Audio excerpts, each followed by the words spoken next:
Selamat datang di Zahra Movies. Jangan lupa subscribe, like, dan share. Terima kasih. Beberapa hari kemudian, Asya khawatir kok Haris sekarang jarang ngajak jalan dan jarang komunikasi. Alasannya pasti banyak lembur. Tapi bapak bilang kantor sepi, tidak ada kegiatan lembur. Dari sini, Asya mulai mengendus sesuatu yang aneh. Padahal biasanya Haris rajin WA hal receh. Mendadak pacarnya itu kok jadi aneh. Seperti menjauh. Pada kenyataannya Haris sedang tenggelam dalam rasa bersalahnya. Memang benar Clara tidak menghubungi dirinya. Tapi Haris kok takut sendiri. Entah mengapa feelingnya mengatakan sesuatu yang buruk akan terjadi.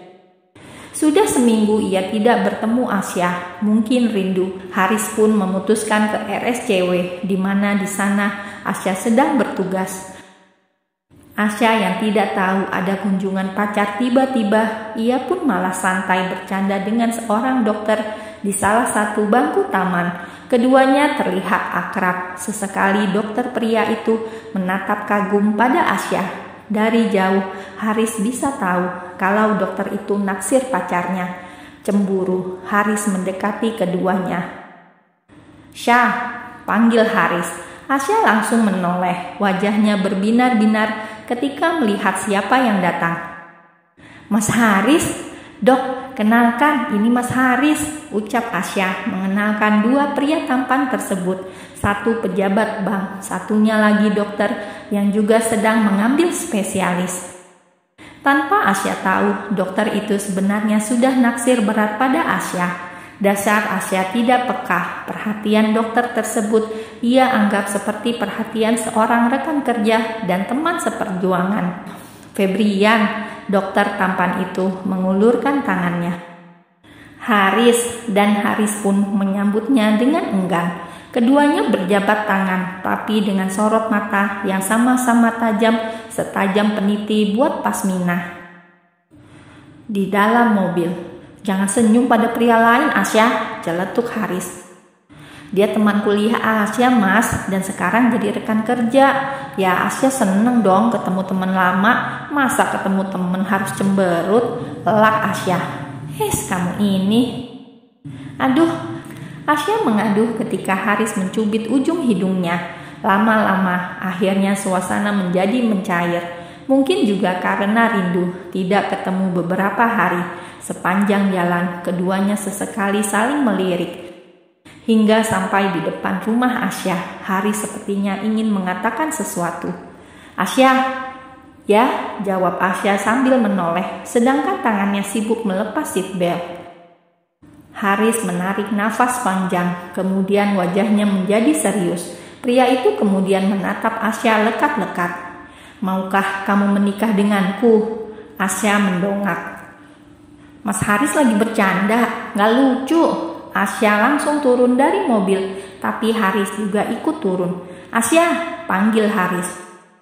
"Jangan bercanda seperti itu, Mas. Sumpah ini gak lucu." Asya cemberut. Ia pikir Haris main-main dengan ucapannya. "Aku serius," ujar Haris. Kali ini sambil memegang tangan Asya.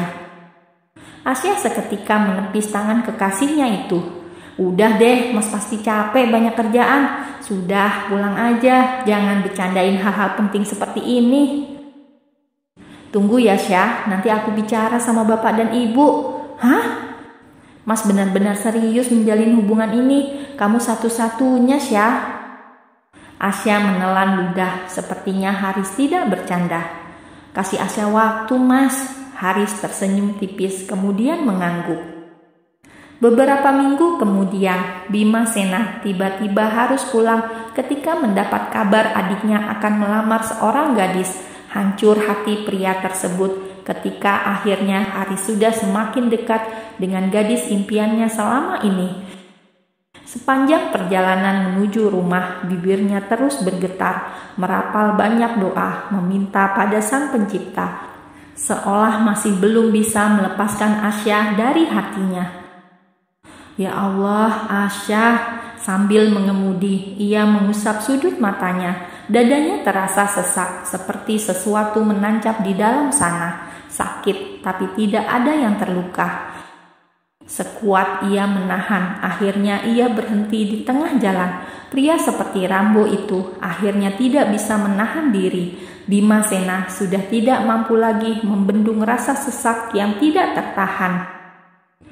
Di tepi jalan, tanpa orang ketahui, polisi yang gagah perkasa itu mendadak menjadi lembek seperti jeli.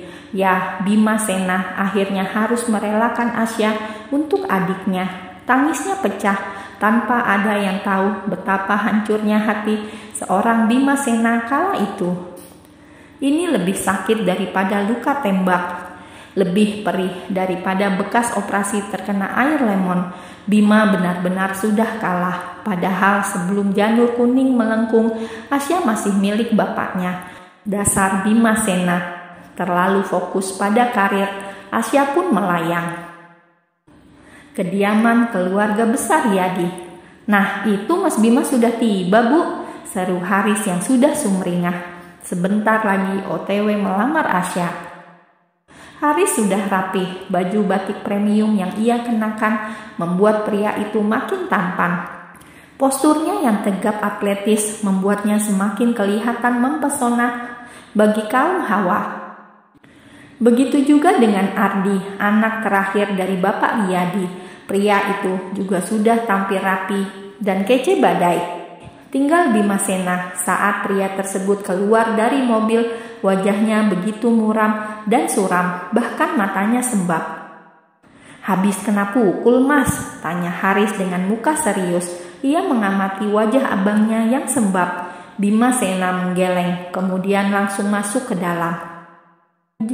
"Cepet ganti baju, Mas, sudah Ibu siapkan. Sebentar lagi kita ke rumah Asya. Ini dari kemarin cuma nunggu Mas Bima," teriak Haris ketika melihat abangnya langsung masuk ke dalam. Hati Bimasena sudah tidak bisa digambarkan dengan kata-kata. Hancur, luluh lantah, remuk redam, tidak berbentuk lagi, sambil menahan sakit yang tak kunjung pergi. Sambil memakai baju kembaran bersama keluarganya, ia tidak henti-hentinya berdoa. Semoga diberikan kekuatan. Sungguh, ini lebih berat daripada melawan penjahat satu Indonesia. "Wah, ganteng sekali anak ibu," goda Ibu Riyadi. Yang digoda sudah tidak bisa tersenyum lagi. Mungkin ampas-ampas senyum pun sudah habis tidak bersisa.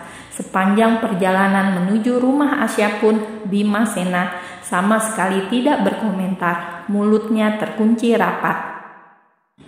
Ibu pikir mungkin Bima capek karena harus mengendara lama sebelumnya. Sedangkan menurut yang lain, mungkin Bima merasa tidak nyaman karena harus Haris duluan yang lamaran. Andai mereka tahu apa yang ada dalam hati Bimasena, mungkin sekarang tidak ada gelak tawa dalam kendaraan tersebut. Kediaman Pak Han. Tidak ada tenda karena ini lamaran yang sederhana. Meski sederhana, karpet dari Timur Tengah sudah digelar dengan lebar. Ditambah makanan yang tersaji, hotel bintang 5 pun sama. Nia dengan semangat menata semuanya, dibantu yang lain. Sedangkan Asya, mereka meminta Asya duduk saja di samping bapak. "Mbak Nia juga istirahat dulu, jangan capek-capek," seru Asya sambil memperhatikan sang kakak pertamanya itu. "Gak apa-apa, Mbak seneng kok, akhirnya adik Mbak menyusul." "Udah sayang, duduk aja. Benar kata Asya, kasihan bebinya," celetuk Firman sambil mengusap lembut perut Nia. Asya tersenyum bahagia melihat pasangan suami istri yang begitu sweet tersebut. Ia sampai membayangkan apakah nanti juga RT-nya akan seperti itu. Tidak terasa yang ditunggu sejak tadi akhirnya datang juga. Rombongan keluarga besar Haris datang bersama banyak seserahan.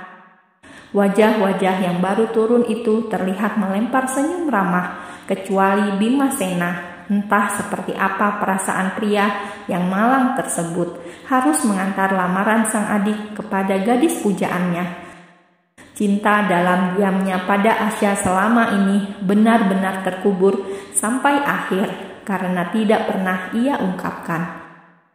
Acara berjalan lancar, keduanya bahkan sudah bertukar cincin. Rona cinta tergambar jelas pada dua sejoli tersebut. Selamat Asya, semoga lancar sampai hari H. Selamat sayang, begitu banyak ucapan selamat dari orang terkasih. Dan ketika Nia mau mengucapkan selamat, tiba-tiba ia urungkan. Tidak enak melihat gurat kesedihan di wajah Bimasena. Kok jadi begini? Sabar ya Bim, mungkin gak jodoh, batin Nia sambil mengusap perutnya. Karena acaranya sederhana, begitu acara inti selesai, dilanjutkan makan-makan. Itu pun tidak lama. Setelah semuanya sudah tuntas, lamaran pun berjalan sangat lancar. Keluarga Riyadi pun pamit. Hari senyum-senyum sumringah, padahal sang kakak menangis darah. Bima terus saja diam tanpa komentar apapun. Terima kasih atas sambutan keluarga Pak Han yang luar biasa. Maaf jika kurang berkenan dan merepotkan, ucap Pak Riyadi basa-basi. Pak Han hanya tersenyum. Ia malah merasa terima kasih atas lamaran ini. Itu artinya Haris benar-benar serius dengan putri kesayangannya itu. Akhirnya semua anggota keluarga Riyadi masuk mobil satu persatu. Mereka melambai-lambai ketika akan meninggalkan kediaman keluarga Pak Han. Asya, Pak Han, Bu Weni, Nia, Firman, Andri, semuanya keluar mengantar tamu mereka. Setelah itu masuk juga satu persatu ke dalam. Tinggal Asya, Bapak, dan Bu Weni. Habis lamaran Mbak Asya. Asya menoleh. Tetangga sebelah rumah tiba-tiba muncul. Rupanya sejak tadi, waktu semua tamu diantar masuk ke kendaraan masing-masing, si tetangga tersebut mengamati. Ganteng, gagah calon suaminya, polisi ya?